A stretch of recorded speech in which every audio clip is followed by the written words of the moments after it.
Oh, dude, what a banger of a video. This video here is called Mr. Rogers is Transphobic? Turfs and celebrities. That's interesting. I mean, here's the thing. Mr. Rogers is old, and old people, based on, are not going to have the same moral values as people nowadays. So even if he was transphobic, I wouldn't care because trans wasn't really a thing back then. So I don't care. Okay? I don't care. But let's still see. Boys are boys from the beginning. If a you were bop. born a boy, you stay a boy. Girls are girls right from the start. If you were born a girl, you stay a girl and grow up to be a lady. Only girls can be the mommies. Only boys can be the daddies. This video has garnered a little bit of traction in turf and right-wing spaces, the implication being that Mr. Rogers would not have supported trans rights, and the left... I mean, we don't know that because he didn't grow up in today's standards. That's literally it. We don't know that. Like, that was the social narrative of then. Like, who cares? You know what I mean? Like, I don't give a freak. is totally definitely triggered by a video from 50 years ago aimed at children. But Triggered why does it right up. matter? Why should we care what Mr. Rogers thought about trans people? He wasn't a doctor. He wasn't a scientist. He honestly has no He wasn't, but he was my hero. You son of a bitch. Don't you ever take that away from me. Ever take that away from me. expertise to leverage in the conversation. He changed the song later on? I don't know. At all. I don't Well, know. it's that this is an attempt to steal his public image. To say, how could I be so bigoted and hateful and be doing harm to children when, well, Mr. Rogers agrees with me. And he was the kindest man alive, after all. That is Another angle probably that what's we could be happening. Mocking today's society for having these conversations when you just go back a couple generations and look, we were teaching preschoolers such simple answers. Personally, I wouldn't say that I have the understanding of the discussion of a preschooler from 40 years ago, but everyone gets to make their own choices, I suppose. I see an interesting conversation here. So, Okay. would Mr. Bomber Rogers... super chatted $9.99. What up? Hey Papa, first great content man. I Thank sent you. you a video. I think it would be interesting to see your take on it. It's about the two girls who attempted to kill their friend for Slender Man. I sent it on Ike. I'll take a look after this. I'll support trans rights? And what does it mean exactly if he did it? There are two places I'd like to start. The first place is an interview where this song comes up and Rogers explains it. Everybody's fancy, everybody's fine, your body's fancy, and so is mine. Because sometimes children think that they might change. They might have to change after a while. And, you know, we laugh about that now. But it's because we had that concern when we were little. Yeah, because you're really not sure. You thought maybe you'd become a girl or a girl would become a boy, right? Exactly. He says is an attempt to alleviate a concern a child might have, that one day they will wake up as the opposite gender, which tells us the song is an attempt to reassure the child, not dictate at them. To further this perspective, Were children actually waking up thinking that they were going to turn to girls or boys? Like, what? That's weird. What was happening? What was the social narrative back then for people to think that? That's so interesting. Mr. Rogers was largely talking about in this part of the interview was giving genuine consideration to the seemingly irrational fears that many children have, using his show to tell them they're going to be okay when they go to the barber, get a cast removed, or even in the drastic circumstance that someone pulls up the plug in the bathtub while it's full of water.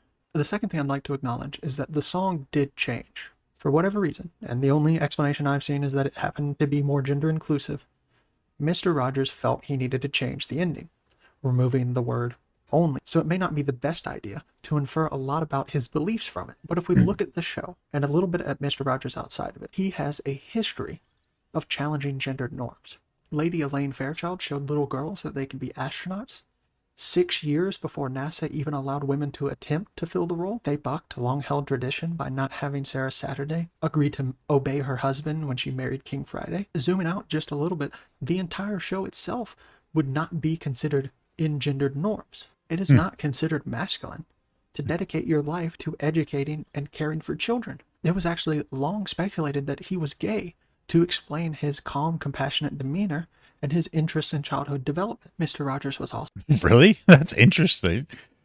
I mean, I guess he comes off as a little flamboyant. I never really thought about it, though. But is that, like, just the whole thing to just justify him being, like, a little bit more compassionate? Wow, that's weird. I imagine that, like, we just thought Mr. Rogers was a little gay, or maybe me because he was just a little compassionate, and women tend to be emotional, like more like emotionally in tune and compassionate, that'd be some fucking crazy shit.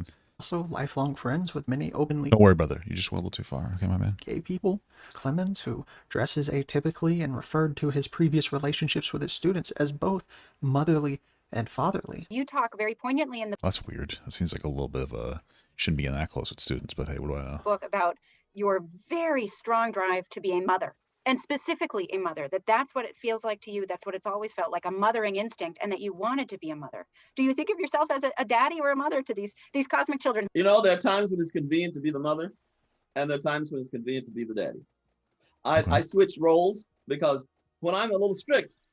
Well, that to me, I mean, that just communicates, you know, like I think generally speaking, you know, mothers and fathers will provide different roles. The father provides a more masculine role, and what mother provides a more feminine role. Obviously, that's not going to be super specific because there's so many different people in relationships.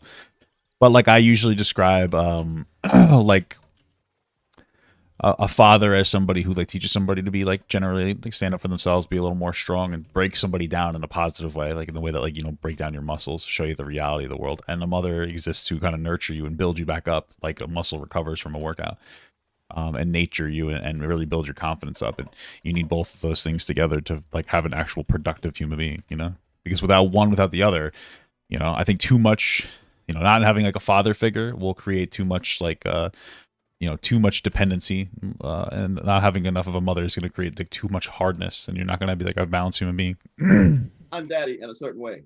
And when I'm loving and caring and nurturing, I consider myself feminine, and that's the mother. You can see a complex relationship with gender. Mr. Rogers was always ahead of his time when it comes to gendered norms and expectations, but how far does that go? We can't say for sure. I'm sorry to say that I'm going to do the devil's work now and tarnish the image of Mr. Rogers in your mind. During Dr. Clements' time on the show, Mr. Rogers found out that he was gay. Mr. Rogers told him He was gay. Okay. I knew it. My penis got hard. It's my gaydar. He had to stay in the closet. That he was no longer allowed to go to gay clubs. And later on in life, he advised Clemens to marry a woman. Certain things can be seen as Mr. Rogers caving to social pressures in order to keep his show.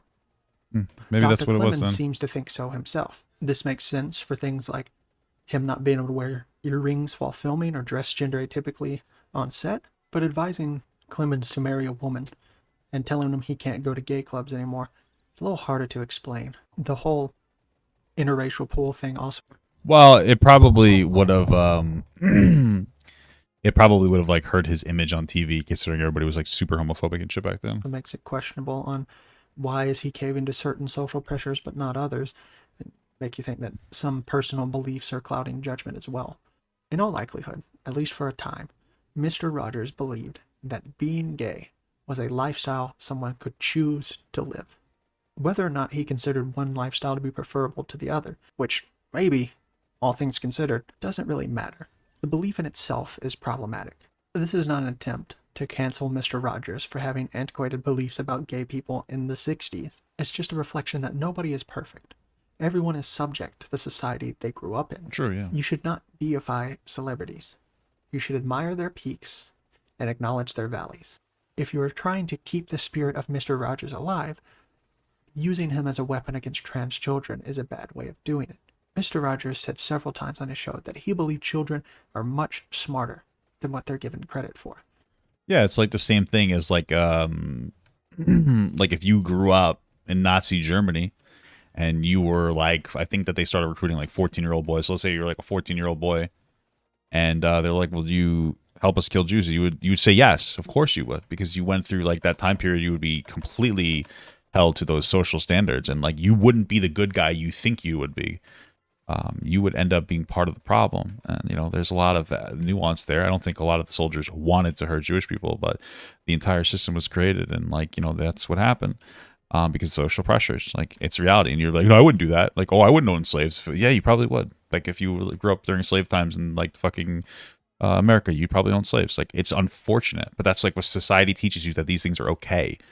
You know, I know that very white-centric movies have made you feel like you would be the Matthew Broderick of like white people, where black people are actually people. Like, you think that you would feel that way, but you wouldn't. You would be fucking racist. You know, it's just kind of the reality. And I think that it's part of the problem is like, you know, those very white centric, like you notice like a lot of slave movies. It's only until like recently that we've been having like black movies with black perspectives instead of token black characters.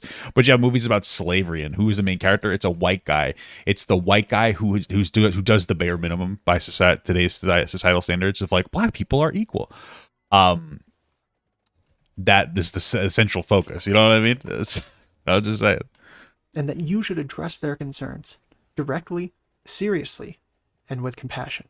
Telling children to suppress their feelings about gender is not addressing those feelings directly, seriously, or with compassion. We will never know Mr. Rogers' true feelings about trans people, but it doesn't matter. To act in the spirit of Mr. Rogers, paired with the understanding of trans people and their experience we have in society today, is to be supportive and compassionate. Okay, that's actually a pretty good video. I thought it was pretty good, actually. It was pretty well done. They're pretty soft-spoken in like a positive way. I kind of like their video. I might watch more of their stuff at some point. I can encourage you guys to follow them. Table politics. I want Papa Gut to pee on my face, but just as a friend. There's nothing weird about that. I want him to pee on my face.